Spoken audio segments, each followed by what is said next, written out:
1951 was the year's main event. The United Nations and North Korea began peace negotiations to put an end to the Korean War. The United Nations hoped for a quick resolution, but this would not be the case. The peace talks would last for 2 years while fighting in Korea continued. When at last an armistice was signed, Korea would remain divided, with a communist regime in the north and a fledgling democracy in the south. The war had started on June 25, 1950, when the North Korean People's Army crossed the 38th parallel that divided North from South Korea. With the backing of the Soviet Union, North Korea's leader, General Secretary Kim Il-sung, was intent on capturing the South Korean Republic and unifying the nation under a single communist regime.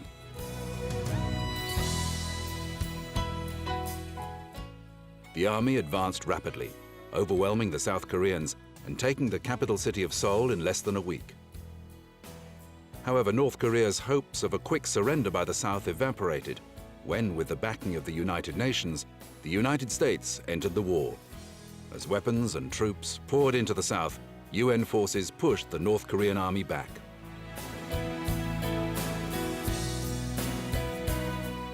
When United Nations forces crossed into North Korea, the People's Republic of China entered the war, defending their North Korean comrades. UN forces retreated, and by mid-1951, the land battle had reached a stalemate, and fighting centered around the 38th parallel.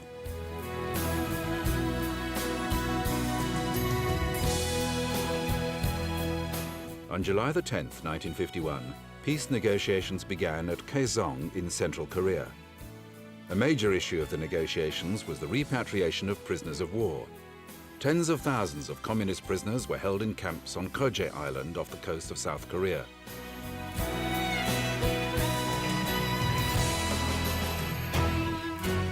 The communist negotiators insisted that all prisoners were to be returned to China or North Korea. However, thousands of the prisoners were unwilling to be repatriated, and they staged several violent mutinies in the Koje prison camps.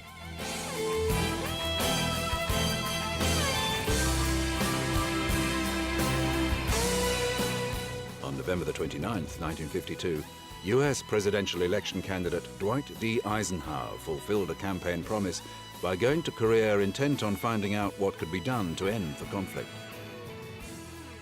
Eventually, a plan was formulated that would grant asylum to those prisoners who wished to stay and repatriate those wishing to go home.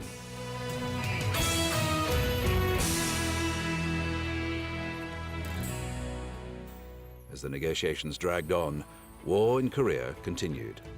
UN forces were determined to recapture all of South Korea before an agreement was made that could lead to territorial losses.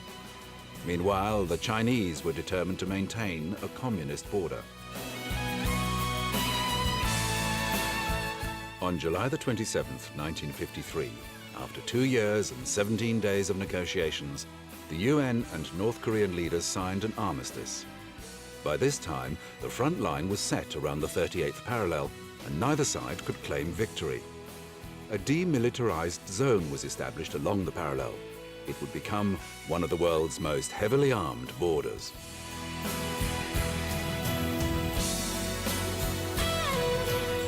Shortly after the signing, Operation Big Switch happened, and thousands of prisoners from both sides were repatriated or released.